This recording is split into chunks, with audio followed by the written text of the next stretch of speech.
I don't think he's the great saviour that the liberal stroke reformist left, whatever you Well, no, phrase he'll one of fall these. out with the left before he falls out with the right. Absolutely. And, you know, I think there's going to be an awful lot of disappointed people around. I don't think he is particularly left-wing. I think he's probably as left-wing as you can be. He ran be as a black centrist. man, and and he's a centrist basically. And I think we all understood that. I mean, do you know, even more exciting than having Obama as president is having a black family in the White House. Because for Americans, their first family is an expression of nationhood, and to have a black family in there, that's very important. Well, the HBO series John Adams, which was the second president of the United States, the White House was built for him, the original the one the British burnt down in 1812. He goes into the White House, and everybody working, all the servants are black.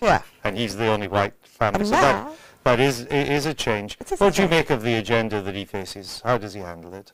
Well, the agenda is very, very tough, but at least, you know, by contrast with the United Kingdom, it's been kind of firmly established that you know, the whole problem lies with Bush. You know, Bush had free market policies, Bush was in office, therefore the whole thing is Bush's fault.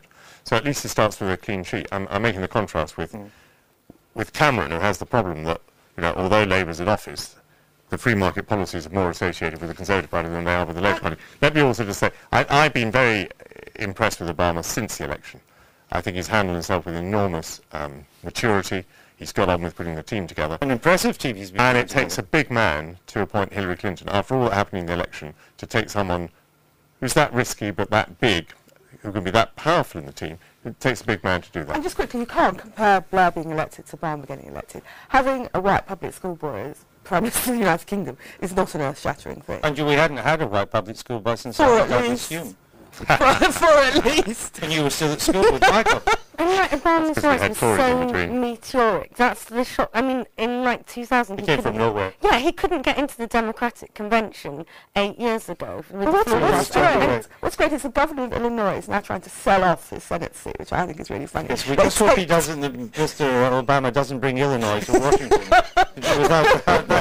Do we have any idea what it will mean for Britain an Obama presidency? I mean, Not yet. we know his family doesn't like Britain because of how they were treated during the Mau Mau rebellion in I think he's Kenya. looking for us to put more troops into Afghanistan. I think that's been made clear. But he will want us to put more troops in Afghanistan.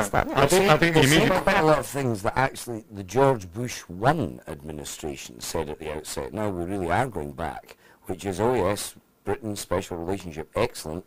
Got to be Britain acting in a coordinated Europe and all the rest of it. That's the opening pitch. We'll see how long that lasts, however. I think Europe might get a bit disappointed with Obama foreign policy sooner than they think. But you'll be harder to turn down than Mr. Bush was. Absolutely For the so. Europeans. Yes. The immediate effect on Britain, I think, will be, if Obama is seen to be very interventionist in the economy, that will be a tremendous help to Gordon Brown in winning the argument with the Conservatives. So we'll see how he jumps on that one. Okay, let's go back to our quiz because I'm enjoying it. Give us another musical clue, please, Emma.